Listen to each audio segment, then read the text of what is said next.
Hey, everybody. Welcome to the Faith Church Podcast. I'm your host, Jay Williams. Joining me today is Christoph Katzbeck. Good morning, Jay. How's it going? It's good. How are you doing?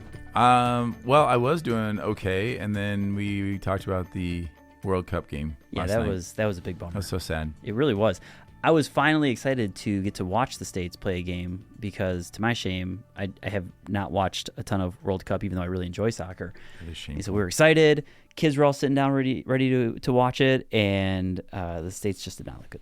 Did not look good last night. I bought yesterday at Costco. They had one more of their, well, I shouldn't say, they had their U.S. soccer jerseys at Costco. Yeah. Oh, you bought?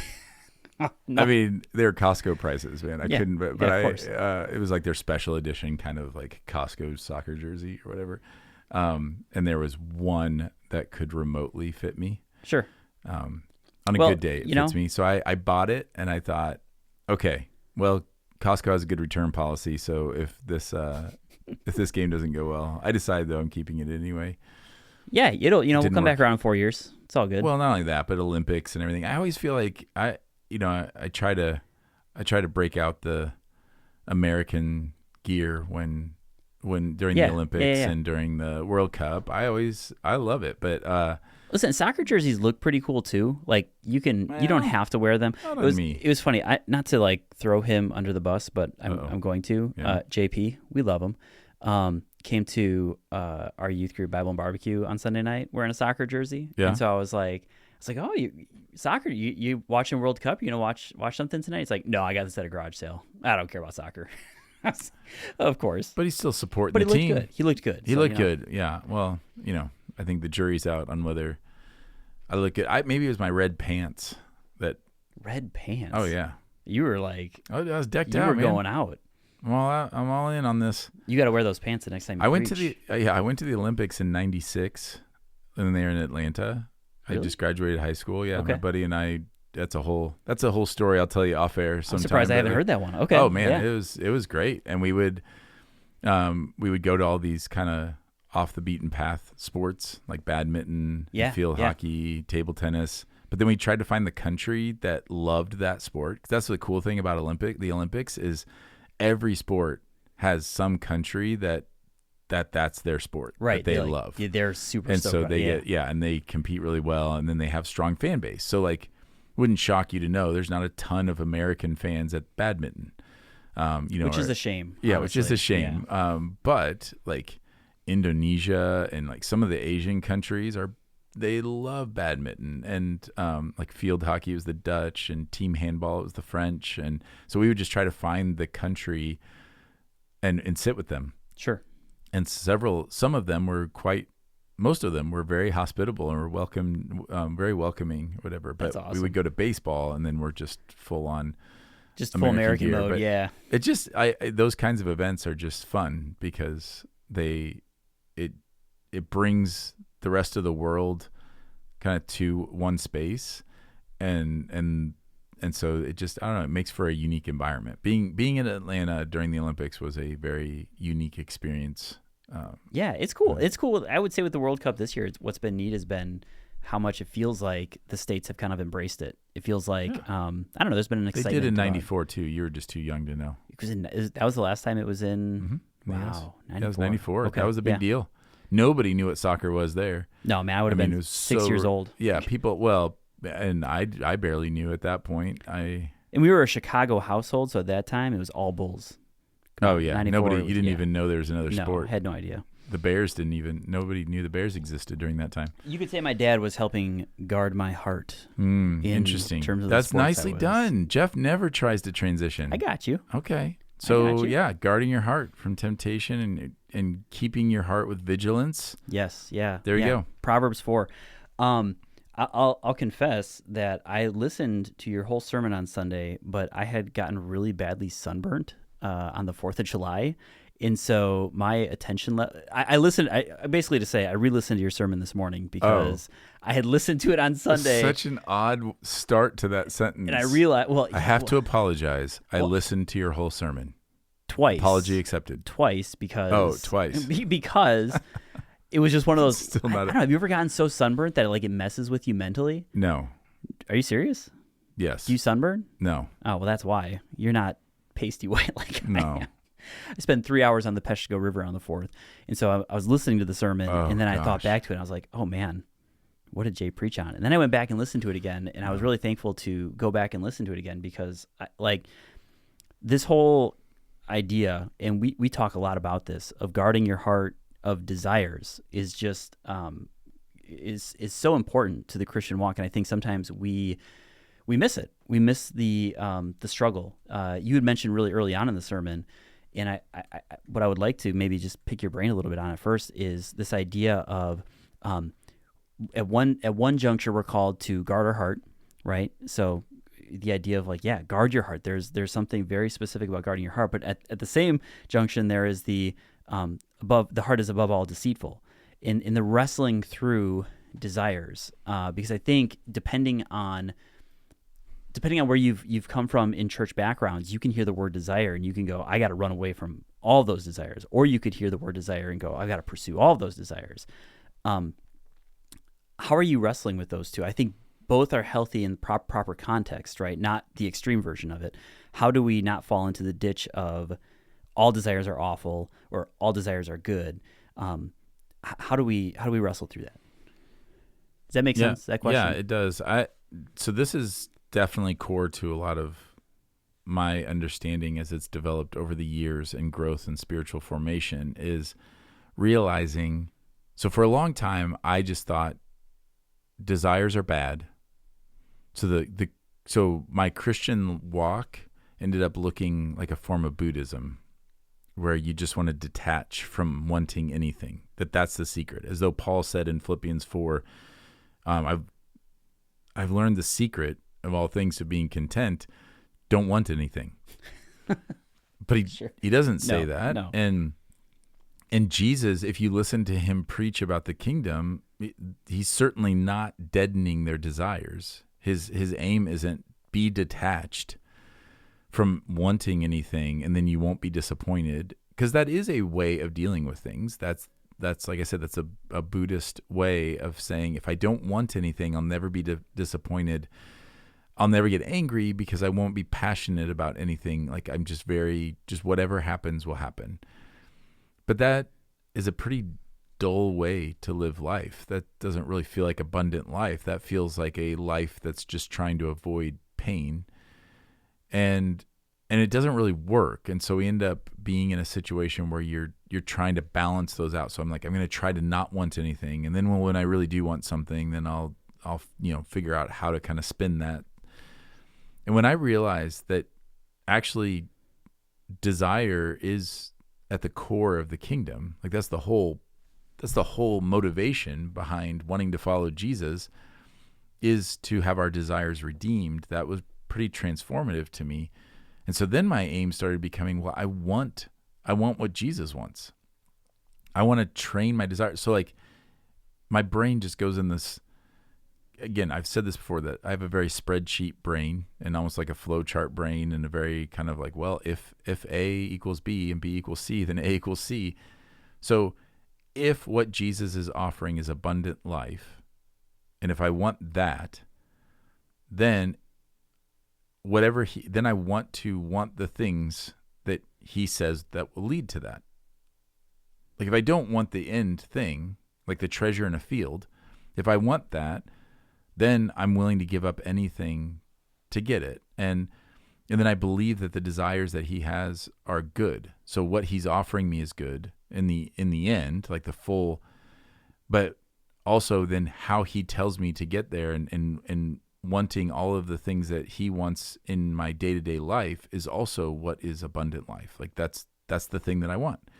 And so for example, I know we use it a lot, but if you want to get in shape, everybody wants to be healthy. I don't know anybody who says, I want to be unhealthy. But part of getting healthy is then it's all the millions of micro decisions and saying, well, I want the healthy option for dinner rather than the junk food. I want to exercise rather than sit around. So the big thing that you want, when I realized like, well, if you really want the big thing, then I want to also want all the small things that lead to the big thing. So I want to get healthy. Well, I know that the way that I'm going to do that is by retraining my palate and my body to realize, well, then that means I want to exercise and I want to eat healthy. And over time, training myself in those ways starts to make it so it's no longer much of an effort. I've mentioned before that people that I know who work out a lot, I mean, you do this, you work out a lot. I'm sure that when you go a few days without working out, you're like, oh my gosh, I feel awful. I just got to get a workout in. Yep. And I'll be at seminary or whatever. There are guys like that. There's like, I got to get a run in. And that's never crossed my mind. Like, I've never thought, oh gosh, I got to get a run in. Well, why is that? Because you've trained your body to desire that. That's actually what you want. Does that make sense? So you want the big thing, but then that means you got to train your heart to want the smaller things that lead to the big thing that you say you want. Yeah. It's funny you bring that up. I'm going to run down that just because I run down that trail just a little bit and hopefully circle it back just because it is kind of a secondary passion of mine. For a long time, even now, there's in the fitness world, there's been a lot of debate on the question, is obesity a choice? And part of the reason for that is if you talk to anybody who wrestles with their weight, they're probably going to tell you like, no, I don't want to feel this way. I don't want to feel unhealthy. I don't want everything that comes with being unhealthy. And yet you'll have people who are on the opposite end, the kind of the fitness people who will go, well, it is a choice because you've made all these choices that get to that.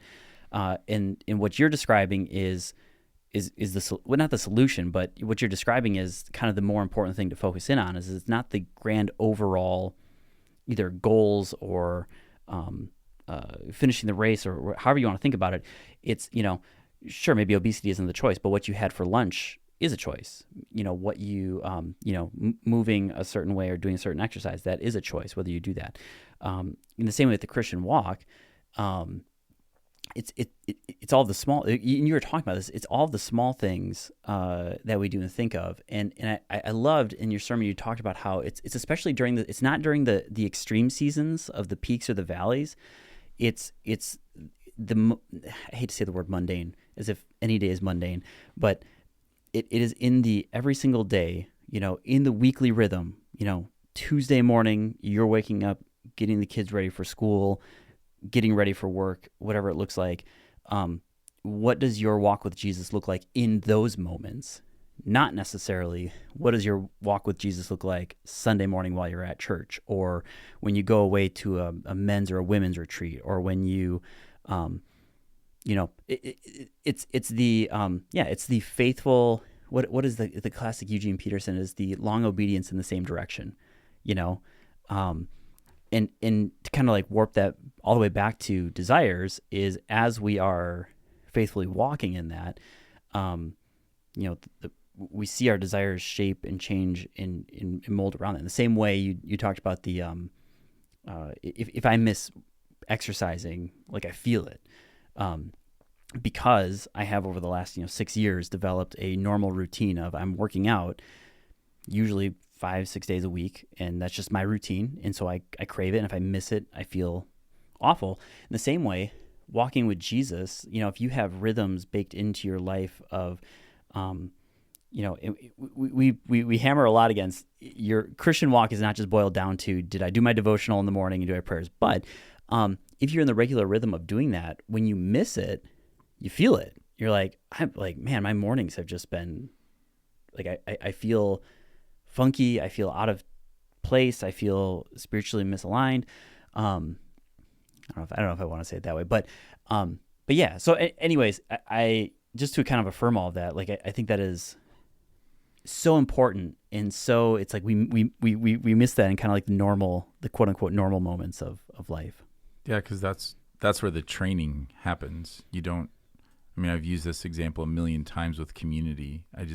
Because we're counseling people and dealing with hard things, and often people feel like they don't have any community. They want community, but they don't want to do the small. They don't want the small things that lead to community. And I think that we end up. It's because it feels helpless. Like you feel helpless. It feels hopeless. If you're overweight, making a choice to eat a salad instead of a cheeseburger for lunch doesn't seem like it's doing anything. Like it's not going to, that in and of itself is not going to change anything. So then you feel like, well, what's the point? But buying into the idea that this is why we always want to hammer on being faithful in the small things, because those things stack on top of each other. And that shows what we really want. And so if you really want community, then you also need to train your heart to want the small things that lead to that. So it matters that you say yes to going and connecting with people. It matters that you connect with people at church, or as we do greenhouses, that you are a part of those things with regularity and consistency, sometimes with people that you don't hit it off with perfectly at first. Then that once you start training yourself to say like, no, that is what I want. I want to want that because I want community. Then over time, that's what you will end up having. And so and you made the point too, you're talking about like, is obesity a choice, which that kind of runs into all kinds of sensitive areas for people. I think part of our problem is that idea that we take away people's agency in that. And we think like, well, I could never be in that kind of shape. Well, that may be partly true. So like, it's this, double-edged sword a little bit. Like on one hand, yeah, there's all kinds of different body types. There's all kinds of different, there's things I could practice, I could practice basketball every day and I'm not going to be as good as Michael Jordan. I'm not going to be as good as, Giannis. Like, it's not going to happen, but I could be a lot better than I am right now. And so understanding, okay, God, you created me. And so where am I supposed to develop? And then what? And then I don't want to compare myself to other people. The question is, for example, am I physically healthy? Am I being a good steward of my body, relative to like what you've made me to be? Sometimes people have different health issues that keep them from being like, I'm not going to be an ultra marathon runner at 48 years old. I don't want to, but I don't want to be. And I don't even think that would define health. And so we need to stop comparing ourselves that way, but also not lose our agency and say, well, then like, it doesn't matter. Like, no, my choices do matter. I can be healthy compared to like what I was yesterday. I can be healthier than I was yesterday. Yeah. I love the example of community. So one of the things I've said, just with like training, but then to kind of connect it with community, is that we tend to overestimate what we can do in a day and underestimate what we can do in a year. And what it means by that is, we tend to overestimate. And so we just kind of like put all of our energy into doing this one thing. It doesn't produce what we want it to. And then we just ditch it and run away. Right. Versus being faithful in the small things over the course of a long period of time and seeing how that's used. Community is a great example because, we feel this desire to be connected with other people because that's the way we have been created. We have been created to be in community. And so it's important. That's why we talk about it all the time. So what happens is maybe somebody gets like really like convicted by that. And so they're like, I'm going to invite somebody over for dinner. And, they make the invite. They get really, really excited about it. And the person says, we're not coming over. Or maybe the person does come over and you have dinner together and it's like awkward conversation and it goes terribly. And you're like, I am never doing that again. Community is the worst. Never doing that again. Versus, one of the things that we say frequently, and I have grown to appreciate it so much, is if you spend 15 minutes before or after church service just talking with somebody that you're sitting next to, maybe not even 15 minutes, but you make an effort to say every single Sunday that I'm here, I'm going to make an effort to connect with at least one person and build that relationship and just have 10, 15-minute conversations. That builds over the course of time. And then all of a sudden what's happening is you've built that relationship, hopefully, over the course of time to where it naturally leads to, hey, what are you doing tonight? Let's have dinner. Or, we underestimate the stacking of just being faithful in those small things over the course of time. My encouragement to people is just, don't underestimate those small those small moments and those small things. One of the things that was really challenging for me when Sarah and I first even moved here was when we had young kids, and just being in, I know this is the case for people who are kind of like a little bit younger life stage than us, but kind of the same areas. Like you have like, an infant, and it's really hard to do church when you have a young kid. And my encouragement to them is, is stop looking at church as just like, well, I missed the sermon, and so it's not worth it for me to go. Instead, look at it as, this is me connecting with God's people. This is me worshiping the Lord. And yes, it's difficult, but you have opportunities to connect with other people in ways that you're going to miss if you're just going to like, well, I'll watch the sermon online, or I'll listen to the podcast. And I saw that with our family, and I saw, man, what a blessing it was there were Sundays where I completely missed the sermon because I was helping with one of my kids or whatever. But there was an opportunity for relationships to grow. There was an opportunity to continue to worship the Lord. There was something that God was teaching me in that moment. It's funny because you could have been preaching the best sermon on patience ever. But what the Lord wanted to teach me about patience in that moment was directly connected to me caring for, my son who was, not having it. Or I remember mornings where I got thrown up on by one of the kids, stuff like that. So anyways, those small things add up. Yeah. And that's where vigilance comes in. So it says, keep your heart or guard your heart with vigilance. That's believing that those small moments matter, believing that you don't want to let a little bit in, and we sometimes, so that can be perverted into a way where it becomes a crushing weight and legalism and then shame. That's not the aim of that at all. But it is to say, man, it matters. Like each moment matters. Knowing then that we're going to fail at times, and we'll miss, we'll eat the spiritual junk food. We won't spend time in prayer. But that whole idea that people underestimate what can be accomplished in a year. I mean, I've thought about, we've mentioned this before when we preached on it. I don't know when it was a while back, on the Lord's Prayer. And then we talked about it during the spiritual disciplines. But if you, so many people say they want their prayer life to develop. And so then we always think of like, okay, what's the big thing that I need to do that will radically change it? And so tomorrow, all of a sudden, I will just be this incredible prayer warrior. Well, that would be like me saying I want to be a triathlete and expecting there's something I can do, some class I can sign up for, something I can do that by next Tuesday I'm ready for a triathlon. Or you even you're like, tomorrow I'm going to go run 50 miles. Yeah. And you start to do it and you torch your hamstrings it's 2 miles just awful. In. Like I think hamstrings would be the least of my concerns at this point. But like I would say that if you prayed the Lord's Prayer every day for a year, your prayer life would be radically changed. And there will be people who grew up in a tradition where they prayed it all the time and just went through the motions. Well, yeah, like you can do anything. Like I can go to the gym and go through the motions of, lifting just the bar and just being like, I'm going through, I did it. Well, I didn't really do it. I didn't really like participate in it. I just went through the motions. And that's kind of what that certainly can be turned into that, but that doesn't mean that it doesn't mean that it's not valuable. It just means we need to engage in it. But if you just did that, if you just read the Bible 5 minutes a day and did that for a year, stop trying to figure out how you're going to memorize Deuteronomy and how you're going to read through the Bible 5 different times, and I'm going to learn Greek this year. And like, I just hear people say all kinds of things, and I'm just going, how about you just start with 5 minutes a day? Now, on the other side, people get into a rut.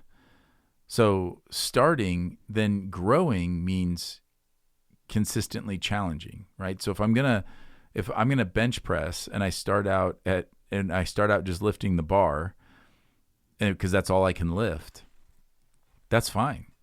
But if in 5 years I'm still only lifting the bar and I'm like, look how easy this is, it's so easy. Like, well, I'm not actually growing at all. Like there is a level of, hey, there's going to be increasing challenges here, But that's how you're going to grow. And so that whole guarding your heart with vigilance, I really wanted to hammer that home of, this is why it matters. It matters to keep yourself far from sin, for example. And a lot of people grew up in a culture where there would be misinterpretations of, avoid evil in all its forms, or in every form it appears, or every appearance of evil, depending on the translation, which matters a lot. And so that led to people being like, well, I can't go to a movie because there are rated R movies being played there. And so what if somebody sees me there and it appears that I'm participating in evil? And we create all these legalistic laws.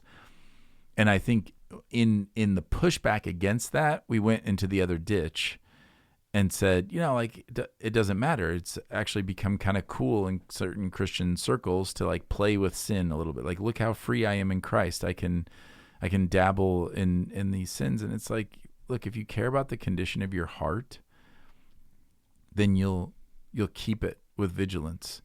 You'll want to run from sin, and you'll want to run towards Christ. And you can do that at any moment. Like, what matters is right now, where am I running towards? What do I want? And that's what I would want people, like, when you're keeping your heart with vigilance, like, really pay attention to what you desire. I would say pay attention more to what you desire, and then acting in accordance with what the desires you want to build, than you're just worried about the things you're doing or not doing, if that makes sense. So here's what I mean by that. Worry less about, I haven't been to church for a while, than whether you want to be at church, and then what you're going to do next Sunday about that desire, and to train yourself to want the smaller thing that leads to the bigger thing. Because what happens is the enemy uses shame. And so you say, well, I haven't been to church in a month. And our instinct immediately is, I got to make up for that. All right, I'm going to go for the next year, not miss a Sunday. Okay, well, what happens next Sunday? Like, so you're shaming yourself into that, which doesn't work. And then you go for a couple Sundays, and then you miss a Sunday. Well, what happened? You failed. Well, what's the point now? Right. There's no point. Right. The more you can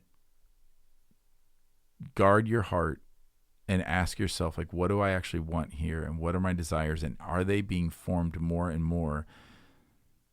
Think about, if you started going to church, you recommitted yourself, and you're coming to church every week. Think about the difference between, okay, so you miss a Sunday, between that feeling the shame of, I messed up my streak. Like, I didn't, what's the point? Versus praising God that that you missed it. Not just missed it by not being there, but you missed being there. Like, there was a in your heart, a visceral reaction of, I'm bummed. I'm bummed that I missed that. Yeah. For whatever reason, maybe you chose to sleep in, and when you got done, like, then you woke up and it's 10 o'clock, and you're like, I'm sad I made that choice. That's a victory. Yeah. And then, because that means your heart is starting to want that. You're starting to become the person that says, man, I just need to go for a run. I'm bummed that I missed out on that. Versus when you miss out on something you didn't want to go do, like, then the real issue is, well, you didn't want to do it, not the behavior in it. And Jesus is always after our hearts. So we need to keep that with vigilance. Yeah. It's the, I always give the comparison of shame versus conviction to students when I'm explaining what it's like to confront your sin and what it's like to have sin kind of exposed. And the question is, when you are exposed to your sin, when there is something where you're like, oh, that was not good, what does it draw you towards? Because if it's shame, you're going to keep drawing yourself towards darkness. You're going to try to hide that. You're going to cover it. You're going to just kind of like shove it off to the side and try to ignore it. If you're feeling conviction, that's going to draw you back to the Lord. And the neat thing about that, when you're feeling that, so using the example of the person sleeping in and then being bummed, is that, you missed the thing. And yeah, maybe that was probably the quote unquote wrong thing. However, if what the Lord is doing in that moment is sanctifying you, is showing you the redeeming work inside of him, of helping you turn from whatever it is you need to turn from and turning back towards him, like you said, that's a victory. That's a great thing. And so conviction, that's the Spirit working inside you. It's an affirmation of the work God has done within you, which is awesome and praiseworthy. And that's the point of we get so caught up in like the things, the things of like, you've mentioned this a couple of times of just like, sitting on the couch, missing your date with Jesus, or what was I can't remember how you specifically. The person said that it was that they were trained or taught about having a quiet time, being like, well, if you missed your quiet time this morning, you left Jesus sitting on the couch. You had a date with Jesus, and you left him just sitting there on the couch. Yeah. Just in that image is like, oh my goodness, it's so terrible. It's terrible, and it's like that's not the point. That's not the point. The point is God is constantly drawing us back to Him. That is constantly just the story of God redeeming His people, is Him drawing us back to Him, abiding in Him, living in Him. And so if He's taking this, like, it's, you can call it what it is. It's not a good thing when we sin, when we do something that's quote unquote wrong, but it's the Lord's work of redeeming it that is beautiful, and that is the work that He is doing in you. And like you said, that is a praiseworthy thing. I always think when you talk about keeping the heart, I love the imagery in Ezekiel of the heart of stone being turned into a heart of flesh. That's the imagery we're given of when we are saved. God takes our heart of stone. It's a heart that no longer is pumping blood to the body. It's no longer giving life to the body. He takes it, He gives it a heart of flesh that's able to pump blood, life throughout the body. That is what He is doing to you. And so the question then is like, what is it that gives us life through our body? We have many examples throughout Scripture that say, like, the fruit of the Spirit: joy, peace, patience, kindness, goodness, self-control. We look at the different things in Philippians that Paul talks about that we should be thinking about, and that should be just kind of washing over our minds. And it's like, that's the lifeblood of the Christian. So when you're confronted with these different things where maybe you feel like you're not guarding your heart, if it's turning you back towards Him, it's doing that work in you, and that is a good thing. So, yeah.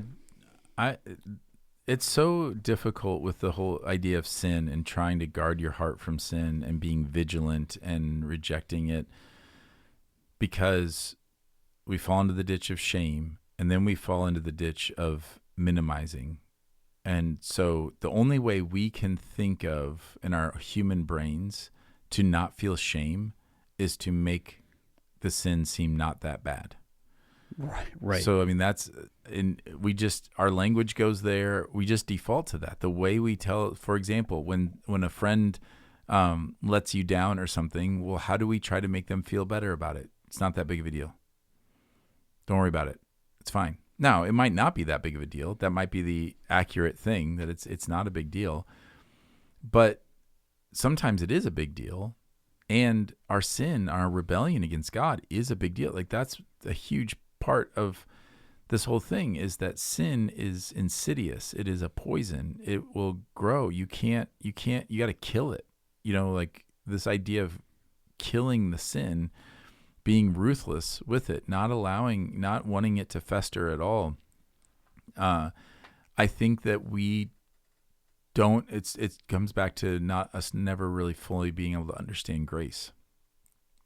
What do you mean by that? Yeah. Well, when Paul talks about in Romans 6, and he's talking about how this grace abounds, and it's like where sin exists, like where sin increases, grace abounds all the more.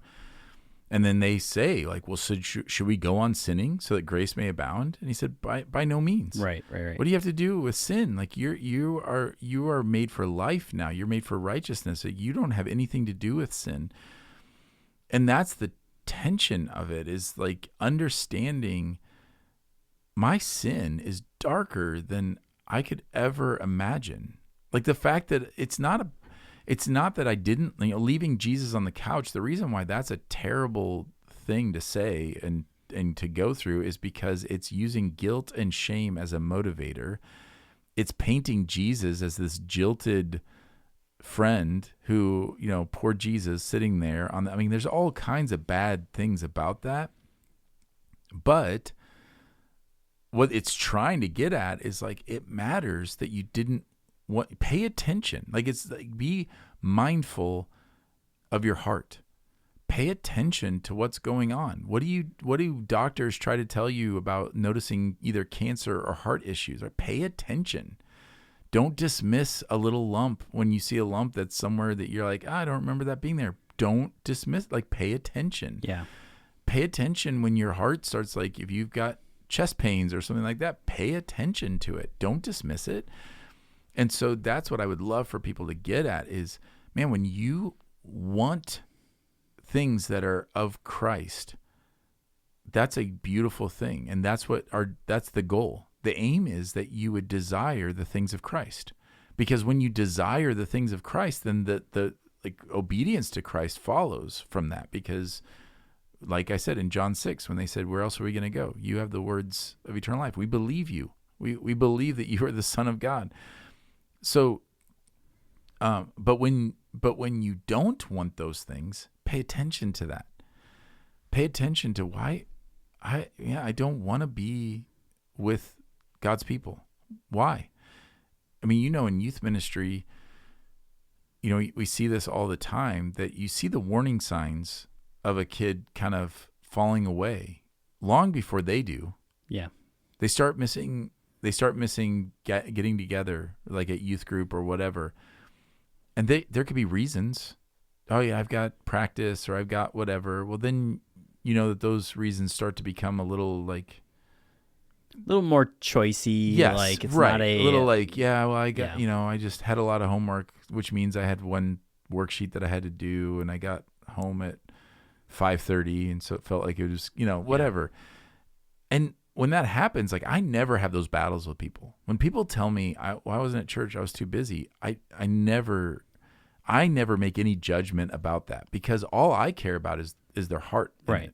All I care about is, look, the reality is, either you really wanted to be here, but you couldn't, and then I want to, like, grieve with you. That's sad that you couldn't be where you wanted to be, where it was going to be life-giving for you, or you don't actually want to be here, and all I'm doing by, like, if I'm pushing into that is firming you up in your excuse and the narrative in your head that, I couldn't be there.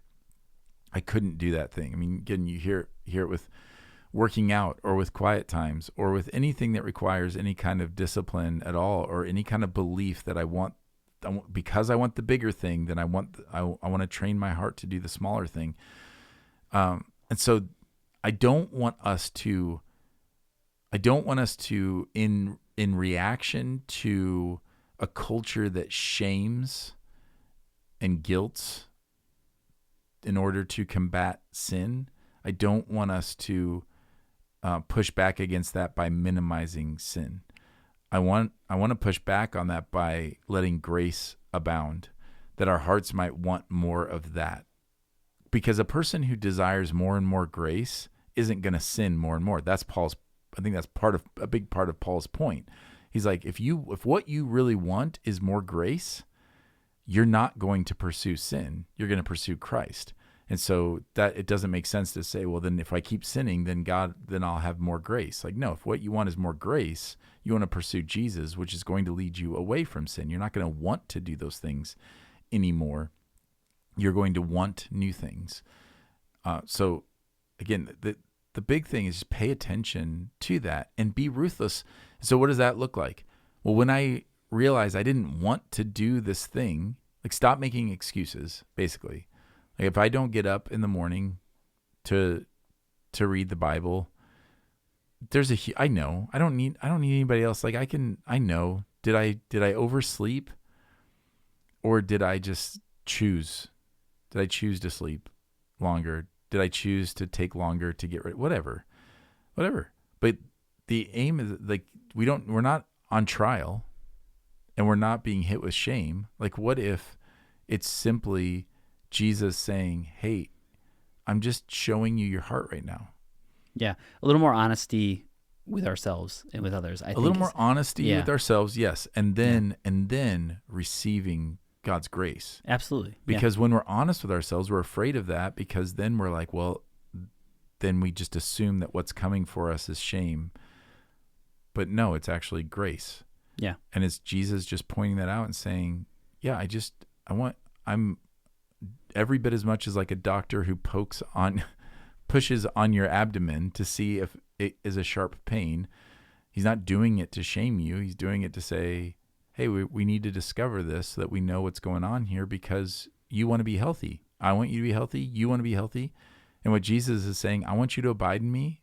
I want to abide in you. And so I'm going to show you, we're going to reveal some of these things, and let's just be honest about it, and then let's deal with it. Yeah, I love that. I think it's so necessary. And the tie-in to, it goes all the way back to what we said from the very beginning of just like processing through our desires and thinking about what we're desiring, what we want to desire, what we're not desiring. And then giving or seeking, having a vision maybe of what we would want to desire and pursuing that, And so if you are taking an honest inventory of your life and you're going, yeah, I'm not desiring walking with the Lord. I'm not desiring, practicing the presence of God being with me. Okay, well, why? You gave that example of the student who started missing youth group, and if they miss youth group because they're like, well, you want to be whatever, youth group. But if all of a sudden you're like, okay, but why are you missing out on the opportunity to hear God's word? Why are you missing out on the opportunity to gather with other peers who love Jesus and connect with them? That's kind of the bigger thing. And that's the question of like, are you desiring walking with other believers in your walk with Jesus? Are you desiring growing in your walk, receiving? And if not, then okay, then you can begin the work. It's like the doctor poking the abdomen. Okay, we've kind of poked and we found what the desire is, and we can begin to be honest with God and just go, Lord, I want to desire you. We Sunday night for Bible and Barbecue with the youth, we read Psalm 63. And it says, in a dry and weary land where there is no water, I have come to you, the sanctuary. I desire you. And it just paints this picture of somebody who is so parched from just like being in this dry land. And ultimately we want to be at a point where we recognize like, yeah, that's us. We need, and the only like true solution to that is Jesus. Anything else is just kind of an illusion. So what does it look like to desire that and pursue that? I mean, just when you're thinking about that being thirsty, I think most people have had the experience of being really thirsty, like hot and thirsty, and something other than water sounds the best. Mm-hmm. Like a Coke or whatever, where you're just like,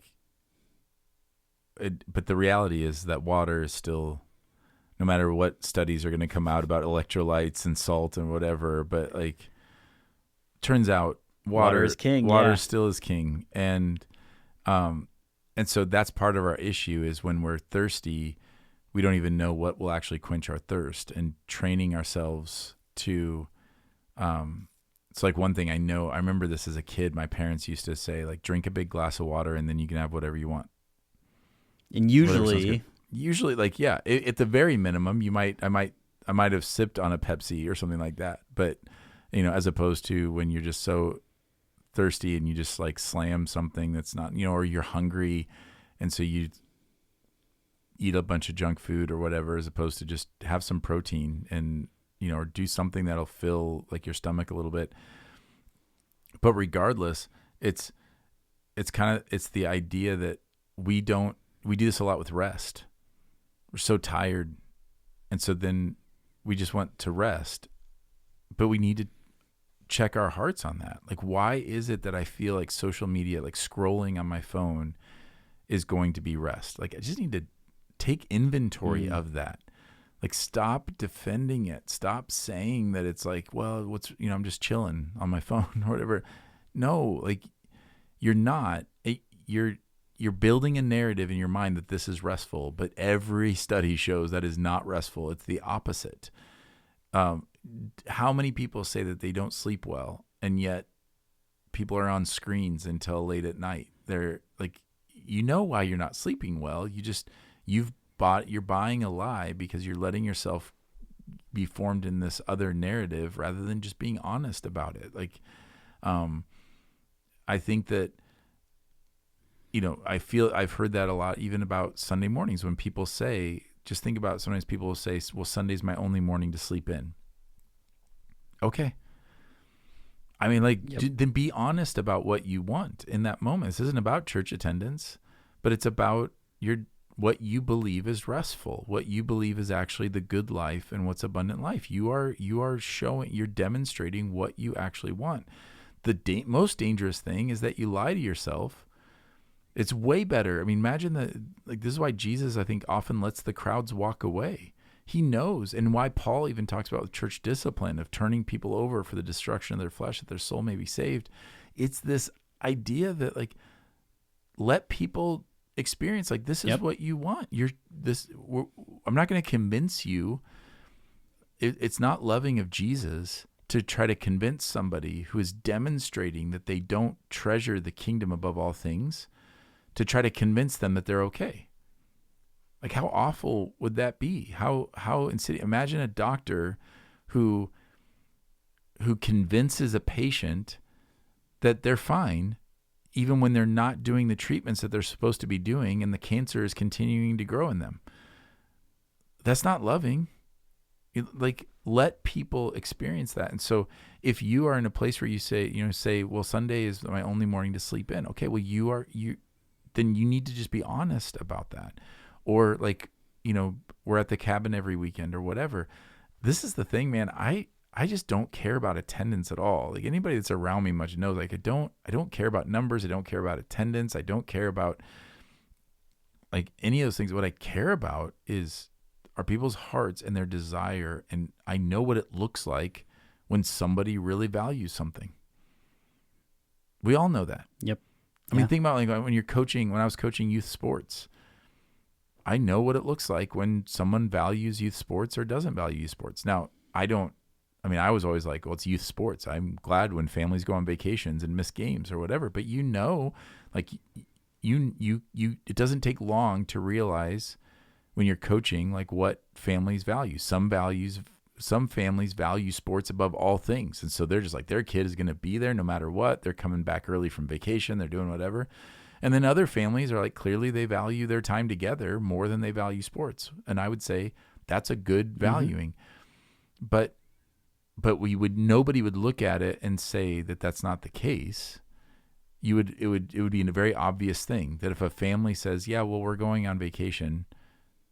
And if I said, oh, so you think your family's vacation is more important than this Little League game? And they would say, yes. Okay, correct. I agree with you. Yeah. But also, that is what you're saying. Like, nowhere else in our lives do we do that, except for, it seems like, with God. With God, we have all kinds of excuses as to why. And all I want people to hear is the answer to that excuse is not shaming, and that's not what I'm trying to do. It's probably why I'm going around a little bit on it, because it stresses me to think that it doesn't matter what I say, people are going to hear through the lens and the narrative that they have grown up in.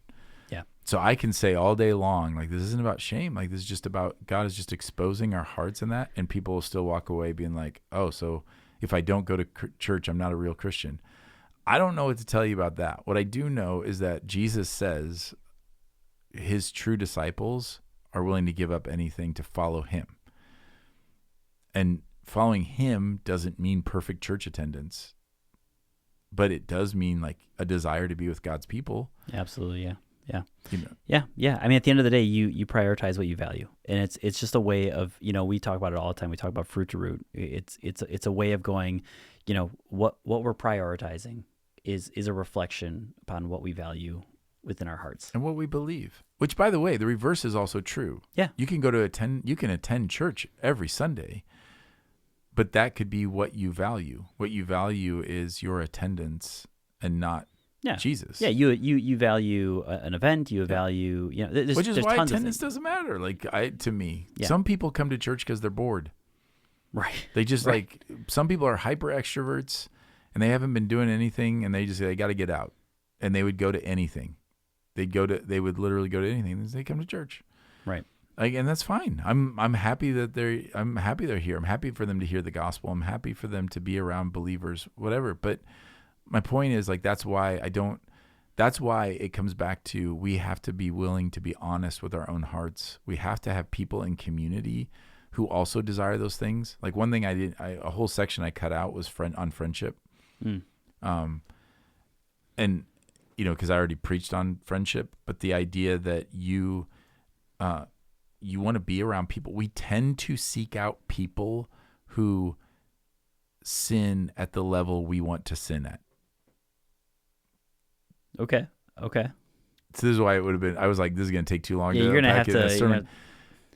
We find a kindred spirit. We talk about like a kindred spirit, or people who see things the same way. We like people who see the same things the same way as us in all things. Yeah.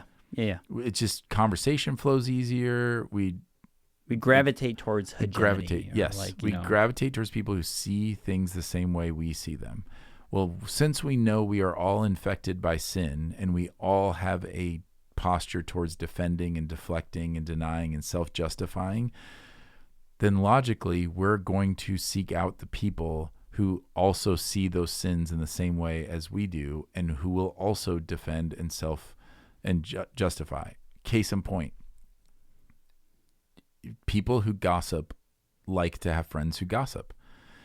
If gossip is a struggle for you, you do not want to be around a person who doesn't gossip. Correct. It makes you feel awful. Like you'll even be like, oh, they think so. Sometimes it'll come out this way. I don't like that person because they think they're better than me. They may very well have never said anything like that at all. It's you that feels that way, because what you are responding to is they are not participating in the sin that you think is okay. And vice versa, that'll happen. So it happens with, the shows we watch, the things we do, like everything. We like to be around people who aren't, like, when we call it like, well, I don't want to be around people who are being judgmental. And I've shared this example before, that I had a couple of friends in college that I would always accuse of being judgmental.